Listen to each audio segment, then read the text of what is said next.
Hi, നമസ്തേ. ശ്രീ സായി സച്ചരിതം അധ്യായം 41. ചിത്രത്തിൻ്റെ കഥ. കീറത്തുണികൾ മോഷ്ടിക്കലും ജ്ഞാനേശ്വരി പാരായണവും. കഴിഞ്ഞ അധ്യായത്തിൽ പറഞ്ഞ സംഭവത്തിന് 9 കൊല്ലം കഴിഞ്ഞ് ആലി മുഹമ്മദ് ഹേമത് പാന്തിനെ കാണാനിടവരികയും താഴെ വിവരിക്കുന്ന കഥ പറയുകയും ചെയ്തു.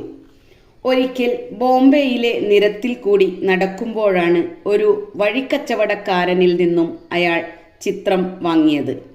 പിന്നീട് അത് ചില്ലിട്ട് ബാന്ദ്രയിലുള്ള വീടിൻ്റെ ചുവരിൽ തൂക്കി. ബാബയെ അയാൾക്ക് ബഹുമാനമായതുകൊണ്ട് എന്നും ആ പടം ദർശിക്കും. ഹേമത് പാന്തിന് ഈ ചിത്രം കൊടുക്കുന്നതിന് 3 മാസങ്ങൾക്ക് മുമ്പ് അയാളുടെ കാലിൽ ഒരു കുരു വന്ന് വീർത്ത് കഷ്ടത്തിലായി. ഒരു ഓപ്പറേഷനു ശേഷം അളിയൻ നൂർ മുഹമ്മദ് പീർബായിയുടെ ബോംബെയിലുള്ള വീട്ടിൽ അയാൾ കിടപ്പായി. ഈ 3 മാസക്കാലവും ബാന്ദ്രയിലുള്ള അയാളുടെ വീട് പൂട്ടിക്കിടക്കുകയായിരുന്നു. ആരും അവിടെ താമസം ഉണ്ടായിരുന്നില്ല. പ്രശസ്തരായ ബാബ അബ്ദുൾ റഹിമാൻ, മൗലാന സാഹിബ് മുഹമ്മദ് ഹുസൈൻ, ബാബ സായി, ബാബ താജുദ്ദീൻ മുതലായ സിദ്ധയോഗികളുടെ ചിത്രങ്ങൾ മാത്രമേ അവിടെ ഉണ്ടായിരുന്നുള്ളൂ. കാലം ഈ ചിത്രങ്ങളെയും ഒഴിവാക്കിയില്ല. അയാൾ സുഖക്കേടായി ബോംബെയിൽ കിടപ്പിലാണ്. എന്തിനാണ് ബാന്ദ്രയിലുള്ള ചിത്രങ്ങൾ ദുരിതമനുഭവിക്കുന്നത്? അവർക്കും ജനന മരണങ്ങൾ ഉണ്ടായിരിക്കുമെന്ന് തോന്നുന്നു. ബാബയുടെ ചിത്രങ്ങളൊഴികെ എല്ലാം ചിതൽ തിന്നു നശിപ്പിച്ചു കളഞ്ഞു. എങ്ങനെ ബാബയുടെ ചിത്രം ഒഴിവായി എന്നറിയില്ല. അത് സായിയുടെ മഹൽ ശക്തിയെ കാണിക്കുന്നതല്ലാതെ മറ്റൊന്നുമല്ല. മുഹമ്മദ് ഹുസൈൻ താരിയ തോപ്പാൻ അയാൾക്കൊരിക്കൽ ഫക്കീർ ബാബ അബ്ദുൾ റഹ്മാന്റെ ഒരു ചിത്രം കൊടുത്തിരുന്നതാണ്. അത് അയാളുടെ അളിയൻ നൂർ മുഹമ്മദ് പീർബായിക്കു കൊടുത്തു. അങ്ങനെ ആ ചിത്രം മേശവലിപ്പിൽ 8 വർഷങ്ങളോളമായി കിടക്കുകയായിരുന്നു.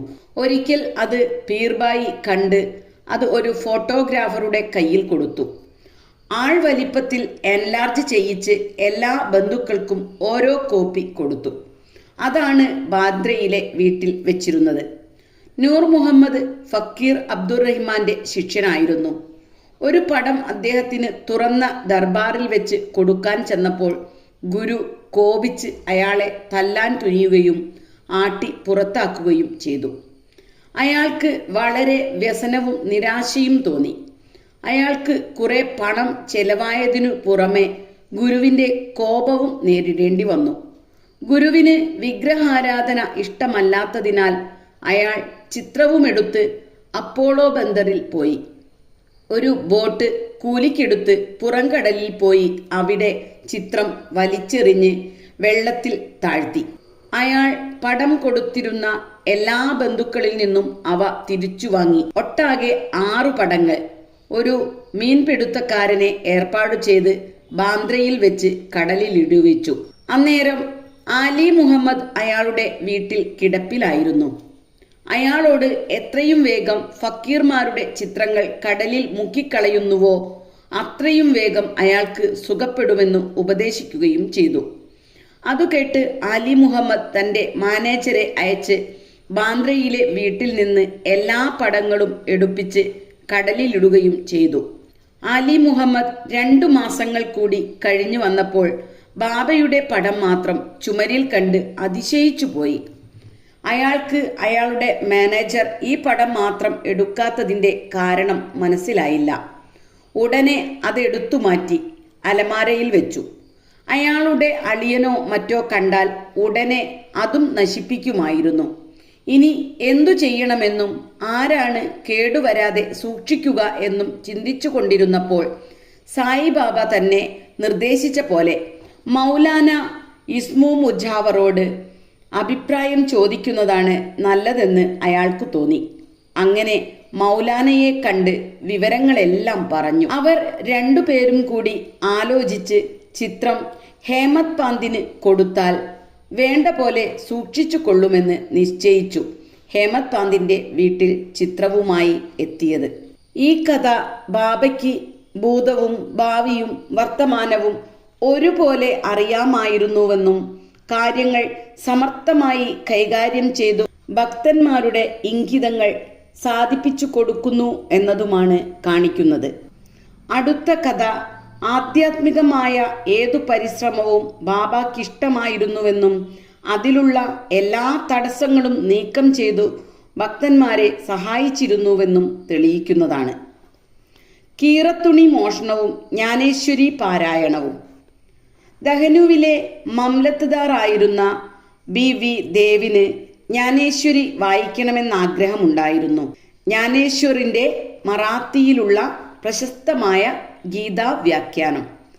അയാൾ നിത്യവും ഗീതയിൽ നിന്നൊരധ്യായവും മറ്റു പുസ്തകങ്ങളിൽ നിന്ന് ഓരോ ഭാഗവും വായിക്കുമെങ്കിലും ജ്ഞാനേശ്വരി കയ്യിലെടുത്താൽ ഏതെങ്കിലും തടസ്സം നേരിട്ട് അത് വായിക്കാൻ കഴിയാതെ പോകലാണ് പതിവ്. അയാൾ ലീവെടുത്ത് ഷിർദിയിൽ വന്ന് കുറച്ചു ദിവസം കഴിഞ്ഞ് പൗണ്ടിലുള്ള സ്വന്തം വീട്ടിലേക്ക് വിശ്രമത്തിനായി പോയി. അവിടെ വെച്ച് മറ്റു പുസ്തകങ്ങൾ വായിക്കാൻ കഴിയുമെങ്കിലും ജ്ഞാനേശ്വരി കയ്യിലെടുത്താൽ എന്തെങ്കിലും ദുർവിചാരങ്ങളോ മറ്റോ മനസ്സിലുദിച്ച് വായിക്കാൻ കഴിയാതെ വരികയായിരുന്നു പതിവ്. എത്ര പരിശ്രമിച്ചാലും മനസ്സമാധാനത്തോടു കൂടി കുറച്ചു വരികൾ പോലും വായിക്കാൻ കഴിയില്ല. ഒടുവിൽ ബാബ തൻ്റെ മനസ്സിൽ ആ പുസ്തകത്തിന്മേൽ പ്രീതി വരുത്തുന്നതുവരെ അത് തുറന്നു നോക്കുക പോലുമില്ലെന്ന് അയാൾ നിശ്ചയിച്ചു. പിന്നീട് 1914 ഫെബ്രുവരിയിൽ അയാൾ കുടുംബസമേതം ഷിർദിയിലേക്ക് പോയി. അവിടെ വെച്ച് ജോഗ് അയാളോട് ജ്ഞാനേശ്വരി പാരായണം ചെയ്യലുണ്ടോ എന്ന് ചോദിച്ചു. താൻ വായിക്കാൻ ശ്രമിച്ചാൽ ശരിയാവില്ലെന്നും ബാബ നിയോഗിക്കുമ്പോൾ മാത്രമേ ഇനി വായിക്കാൻ തുടങ്ങൂ എന്നും ദേവ് മറുപടി പറഞ്ഞു. ജോഗ് അതിന് ആ പുസ്തകത്തിൻ്റെ ഒരു പ്രതി ബാബയുടെ കൈവശം കൊടുത്ത് അദ്ദേഹത്തിൻ്റെ സ്പർശനത്താൽ പാവനമാക്കി തിരികെ വാങ്ങി നൽകിയിട്ട് വായിച്ചു നോക്കാൻ നിർദ്ദേശിച്ചു. തൻ്റെ ആവശ്യം ബാബയ്ക്ക് അറിയാവുന്നതുകൊണ്ട് അതിൻ്റെ ആവശ്യമില്ലെന്ന് ദേവ് മറുപടിയും പറഞ്ഞു. തൻ്റെ മനസ്ഥിതി അറിഞ്ഞ് അയാളുടെ തൃപ്തിക്കനുസരിച്ച് വ്യക്തമായി പുസ്തകം വായിക്കാനുള്ള ഒരു കൽപ്പന ബാബ കൊടുക്കില്ലേ? ദേവ് പിന്നീട് ബാബയെ ദർശിച്ചു. ഒരു ഉറുപ്പിക ദക്ഷിണ കൊടുത്തു. ബാബ 20 ക ചോദിച്ചത് അയാൾ കൊടുത്തു. രാത്രിയിൽ ബാലക്രാം എന്നൊരാളെ കണ്ടപ്പോൾ അയാൾ എങ്ങനെ ബാബയുടെ അനുഗ്രഹവും ഭക്തിയും സിദ്ധിച്ചു എന്ന് ചോദിച്ചു. ബാലക്രാം അക്കാര്യം പിറ്റേ ദിവസത്തെ ആരതിക്കു ശേഷം പറയാമെന്ന് പറഞ്ഞു.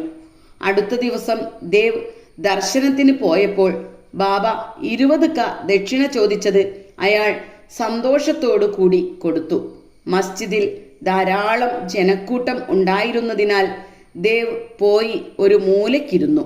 ബാബ തൻ്റെ അടുത്തു വന്ന് മനഃശാന്തിയോടെ ഇരിക്കാൻ പറഞ്ഞത് അയാൾ അനുസരിച്ചു. പിന്നീട് മധ്യാഹ്ന ആരതി കഴിഞ്ഞ ശേഷം ജനങ്ങളെല്ലാം പിരിഞ്ഞതിൽ പിന്നെ ദേവ് ബാലക്രാമിനെ കണ്ട് എങ്ങനെയാണ് അയാൾ ബാബയെ കണ്ടതെന്നും ബാബ എന്തു പറഞ്ഞുവെന്നും എങ്ങനെയാണ് ധ്യാനം പഠിച്ചതെന്നും മറ്റും ചോദിച്ചു. ബാലക്രാം മറുപടി പറയാൻ തുടങ്ങുമ്പോഴേക്കും ബാബ ചന്ദ്രു എന്ന കുഷ്ഠരോഗിയായ ഭക്തനെ അയച്ച് ദേവിനെ വിളിപ്പിച്ചു. ദേവ് അടുത്തു വന്നപ്പോൾ ആരോട് എന്തായിരുന്നു അന്വേഷിച്ചിരുന്നത് എന്ന് ചോദിച്ചു. ബാലക്രാമിനോട് സംസാരിച്ചുവെന്നും അയാളിൽ നിന്ന് ബാബയുടെ കീർത്തി കേട്ടുവെന്നും ദേവ് പറഞ്ഞു. ബാബ വീണ്ടും 25 ക കൂട്ടി ദക്ഷിണ ചോദിച്ചത് ദേവ് സന്തോഷത്തോടെ കൊടുത്തു. പിന്നെ ബാബ അയാളെ അകത്തു കൊണ്ടുപോയി തൂണിൽ ചാരിയിരുന്ന് അയാളെ ഇപ്രകാരം കുറ്റപ്പെടുത്തി: നീ എൻ്റെ കീറത്തുണികൾ എൻ്റെ അറിവില്ലാതെ മോഷ്ടിച്ചു. ദേവ് അതിനെപ്പറ്റി തനിക്കൊന്നും അറിയില്ലെന്നു പറഞ്ഞപ്പോൾ ബാബ തിരിഞ്ഞു നോക്കാൻ പറഞ്ഞു. ദേവ് തിരിഞ്ഞിട്ടൊന്നും കണ്ടില്ല. അപ്പോൾ ബാബ കോപിച്ചു പറഞ്ഞു: ഇവിടെ മറ്റാരും ഇല്ല, നീ തന്നെയാണ് കള്ളൻ. ഇത്ര നരച്ച് വയസ്സായി നീ ഇവിടെ കക്കാൻ വന്നിരിക്കുകയാണ്. ബാബ ഇത്രയും പറഞ്ഞ് വളരെയധികം കോപിച്ച് കണ്ടമാനം ചീത്ത പറഞ്ഞു. ദേവ് നിശബ്ദനായി നോക്കിയിരുന്നു. തനിക്ക് അടി കിട്ടുമെന്ന് പോലും അയാൾ കരുതി. 1 മണിക്കൂർ ഇങ്ങനെ കഴിഞ്ഞു. ബാബ അയാളോട് വാടയിലേക്ക് പൊയ്ക്കൊള്ളുവാൻ പറഞ്ഞു. അയാൾ വാടയിലേക്കു മടങ്ങി ജോഗിനോടും ബാലക്രാമിനോടും സംഭവിച്ചതെല്ലാം പറഞ്ഞു. വൈകുന്നേരം ബാബ ദേവിനെയും ബാക്കി എല്ലാവരെയും വരാൻ പറഞ്ഞയച്ചു വരുത്തി. അവരോടായി തൻ്റെ വാക്കുകൾ ആ വൃദ്ധനെ വേദനിപ്പിച്ചിട്ടുണ്ടാവുമെങ്കിലും അയാൾ കളവു നടത്തിയത് പറയാതിരിക്കാൻ തനിക്ക് നിവൃത്തിയില്ലെന്നും പറഞ്ഞു. ബാബ വീണ്ടും 12 കാ കൂടി ചോദിച്ചത് പലരിൽ നിന്നായി വാങ്ങി ബാബയ്ക്ക് കൊടുത്ത് സാഷ്ടാംഗ പ്രണാമം ചെയ്തു. പിന്നീട് ബാബ നിർദ്ദേശിച്ചു, നിത്യവും ജ്ഞാനേശ്വരി വായിക്കണം. വാടയിൽ പോയിരുന്ന് നിത്യവും ഓരോ ഭാഗവും വായിക്കുന്ന ഭാഗം അവിടെയുള്ളവർക്ക് ഭക്തിയോടും സ്നേഹത്തോടും കൂടി വ്യാഖ്യാനിച്ചു കൊടുക്കുക. ഞാൻ ഇവിടെ ഇരിക്കുന്നത് 1-ാം തരം സുവർണ കമ്പളം തന്നെ തരാനാണ്. പിന്നെ എന്തിനാണ് കണ്ടവരുടെ കീറത്തുണി മോഷ്ടിക്കുന്നത്? എന്തിനാണ് ഈ മോഷണ സ്വഭാവം വളർത്തുന്നത്? ദേവ് ബാബയുടെ വാക്കുകേട്ട് സംതൃപ്തനായി. അയാളോട് ജ്ഞാനേശ്വരി വായിക്കാൻ കൽപ്പിക്കുകയും ചെയ്തുവല്ലോ. അയാൾക്ക് വേണ്ടത് കിട്ടി എന്ന് ആലോചിച്ച് സന്തുഷ്ടനായി. അന്നു മുതൽ ഭക്തിപൂർവം വായന തുടങ്ങാൻ നിശ്ചയിച്ചു. അയാൾ വീണ്ടും ബാബയെ നമസ്കരിച്ച് തന്നെ ഒരു കുട്ടിയെപ്പോലെ കരുതി വായനയിൽ സഹായിക്കണമെന്നപേക്ഷിച്ചു. ബാബ കീറത്തുണി മോഷ്ടിക്കൽ എന്നു പറഞ്ഞതിൻ്റെ പൊരുൾ അയാൾക്കു മനസ്സിലായി. അയാൾ ബാലക്രാമിനോട് ചോദിച്ചതാണ് കീറത്തുണികൾ.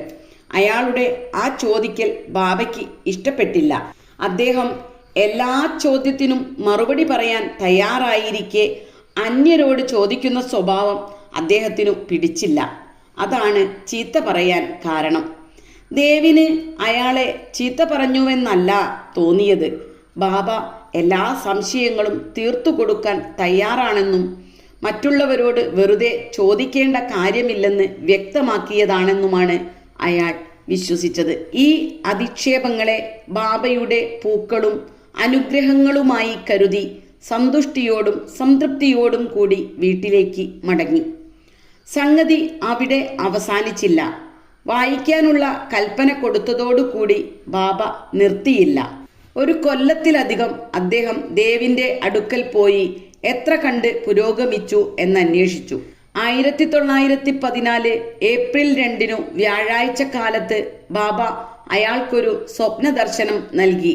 അദ്ദേഹം ഉയർന്ന കോലായിരുന്ന് അയാളോട് ജ്ഞാനേശ്വരി മനസ്സിലായോ എന്ന് ചോദിച്ചു. ദേവ് ഇല്ല എന്ന് പറഞ്ഞു. ബാബ എന്നാൽ ഇനി എന്നാണ് മനസ്സിലാക്കാൻ പോകുന്നത്? ദേവ് കരഞ്ഞുകൊണ്ട് പറഞ്ഞു, അവിടുന്ന് അനുഗ്രഹിക്കാത്തിടത്തോളം വായന വെറും ഉപദ്രവവും മനസ്സിലാക്കാൻ വളരെ പ്രയാസവുമായിരിക്കും. ഞാൻ ഇത് തീർത്ത് പറയുകയാണ്. ബാബ, നീ ധൃതിയോടെ വായിക്കുന്നു.